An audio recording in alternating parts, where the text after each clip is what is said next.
তোমরা যারা ডাব্লিউবিসিএস সহ ওয়েস্ট বেঙ্গল পাবলিক সার্ভিস কমিশনের অন্যান্য পরীক্ষাগুলোর জন্য স্ট্রাগল করছো, তারা তাদের কেরিয়ার নির্মাণের সবচেয়ে সোনালী সময়টাকে বিনিয়োগ করছো।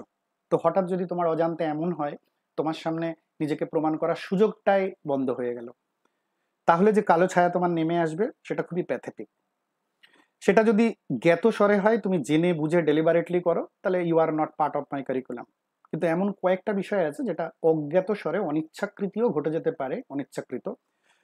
সেইটাকে সতর্ক করার জন্য আমরা এটা আলোচনা করছি। আলোচনাটা আজকে কেন করছি, এর একটা প্রাসঙ্গিকতা রয়েছে, বিকজ আজকে দেখলাম মিসলেনিয়াস সার্ভিসের একটা এক্সামের জন্য 3জন ক্যান্ডিডেটকে ক্যান্সেল করার একটা অ্যানাউন্সমেন্ট দিয়েছে। 3জন, সেই নোটিশটা যদি আমরা একবার দেখি, যে প্রিলিমিনারি রেজাল্টে 3জন ক্যান্ডিডেট এসটি ক্যাটাগরি বলে অ্যাপ্লাই করেছিল এবং তারপরে তাদেরকে ভেরিফাই করা হয়, করার পরে তাদেরকে ক্যান্ডিডেচার ক্যান্সেল করা হয়। দেখা যায় যে ক্যাটাগরি সংক্রান্ত যে ডকুমেন্টস বা ইনফরমেশন দিয়েছে সেটা ফলস ডকুমেন্টস বা ফলস ইনফরমেশন ছিল।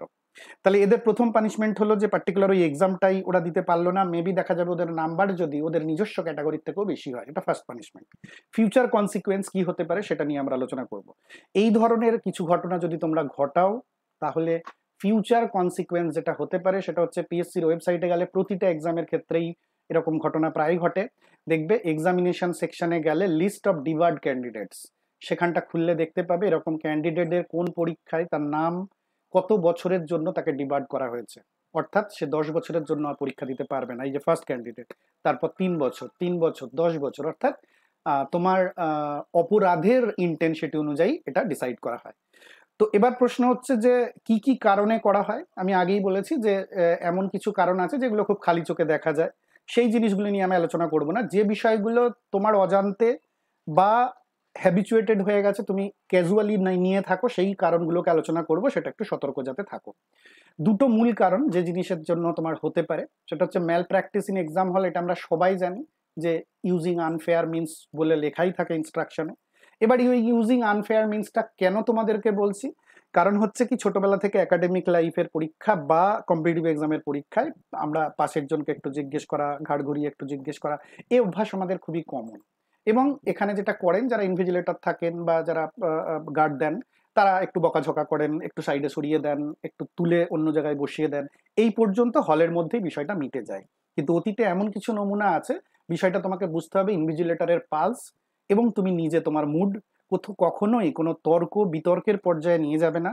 বা ইনভিজিলেটর যদি অত্যন্ত রাগী হন, সেটা একটু সতর্ক থাকবে, কারণ উনি কিন্তু তখন সুপ্রিম পাওয়ার রয়েছে। বিষয়টা যদি পিএসসির কাছে রিপোর্ট করে যে ম্যাল প্র্যাকটিস ইন এক্সাম হল, এবং সেই রিপোর্টটা যদি এরকম লেভেলের হয় যে সাফিসিয়েন্ট টু ডিবার্ড, তো তখন কিন্তু তোমাকে ডিবার্ড করে দিতে পারে। এরকম অতীতে সাধারণ অতি ভালো ছেলে, অত্যন্ত পড়ুয়া ছেলে, পড়াশোনা করা ছেলে কোনোভাবে একটু তর্ক বিতর্কে জড়িয়ে গেছে, তারপরে কিন্তু এই ঘটনা ঘটেছে। আরেকটা হচ্ছে মোবাইল গেজেট, ইলেকট্রনিক গেজেট, এই বিষয়গুলো তো তোমরা সবাই জানো। দেখা গেল তুমি ইচ্ছাকৃত নিয়ে গেলে সেটা আলাদা, অনিচ্ছাকৃত নিয়ে গেছো অথচ সেটা তো তুমি প্রমাণ করতে পারবে না, সেটাও। সুতরাং একটু খেয়াল রাখবে নিজেকে, যেন তোমার ফ্রিস্কিং এর সময়, সার্চ করার সময় যেন সেই জিনিসগুলো না পাওয়া যায়। আর টেম্পারিং ওয়েমার এগুলো তোমরা করবে না, ইচ্ছাকৃত অবভিয়াসলি। আর একটা যেটা তোমার অনিচ্ছাকৃত হয়ে যেতে পারে, ফোর্জারি বা মিসরিপ্রেজেন্টেশন, অর্থাৎ ফলস ইনফরমেশন বা ডকুমেন্ট যদি তুমি অ্যাপ্লিকেশনে দাও, age related, qualification related, caste category related, যেটা এক্ষেত্রে ঘটেছে একটু আগে যেটা বললাম, বা এক্সপিরিয়েন্স রিলেটেড, বা তুমি যদি মেটেরিয়াল ফ্যাক্টকে সাপ্রেস করো, যেখানে ক্রিমিনাল রেকর্ড আছে, তুমি প্রিভিয়াস এমপ্লয়মেন্ট আছে, এই জিনিসগুলোর অনুযায়ী কিন্তু তোমার ক্ষেত্রে হতে পারে। তো এই জিনিসগুলোর ক্ষেত্রে ইচ্ছাকৃত যদি তুমি যাও, যারা আজকের এই ঘটনা যেটা বললাম মিসলেনিয়াসের ক্ষেত্রে, তারা, আমরা জানি না, যদি ইচ্ছাকৃত দিয়ে থাকে সে তারা তাদের পাপের অপরাধের ফল ভোগ করবে। কিন্তু এই অ্যাপ্লিকেশন করার সময় ভুল করে বাই চান্স হয়ে যাওয়ার তো চান্স থাকতে পারে। অনেক সময় আমরা বলি যে কাস্ট ভুল হয়ে গেছে, এক্সপিরিয়েন্সটা লিখতে ভুলে গেছি, এজ, এই জিনিসগুলোর ক্ষেত্রে আমি বলবো যে এই মিস্টেকটা যেন না হয়, এটা সচেতনভাবে ভালো করে ফিল আপ করবে, ফার্স্ট। সেকেন্ড পয়েন্ট হচ্ছে, কোনো কারণে যদি পরে তোমার নোটিশে আসে বা তুমি খেয়াল করতে পারো, বুঝতে পারো যেটা ভুল হয়ে গেছে, তুমি অ্যাডভান্স পিএসসি কে জানিয়ে দাও, যাতে করে তুমি তোমার দিক থেকে ক্লিয়ার থাকো। সুতরাং এই দুটো বিষয় রয়েছে, যে দুটো বিষয় তোমাদের অনিচ্ছাকৃত, অজ্ঞাত স্বরেও হয়ে যেতে, অজ্ঞাত ভাবেও তোমার হয়ে যেতে পারে, যার জন্য কিন্তু তুমি এক্সাম থেকে ডিভার্ট হয়ে যেতে পারো।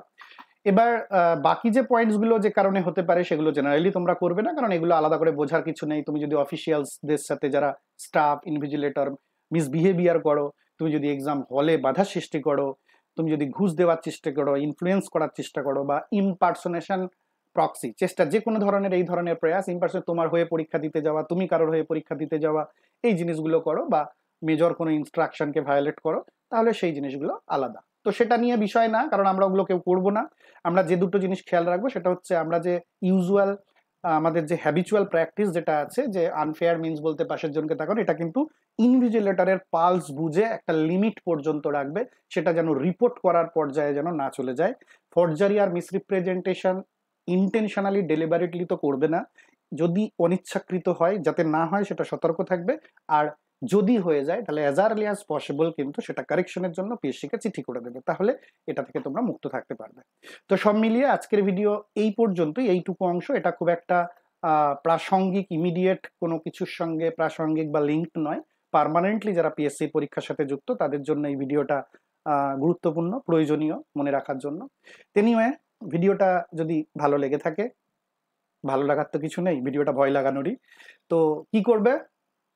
আনসাবস্ক্রাইব করে পড়াশোনা করবে।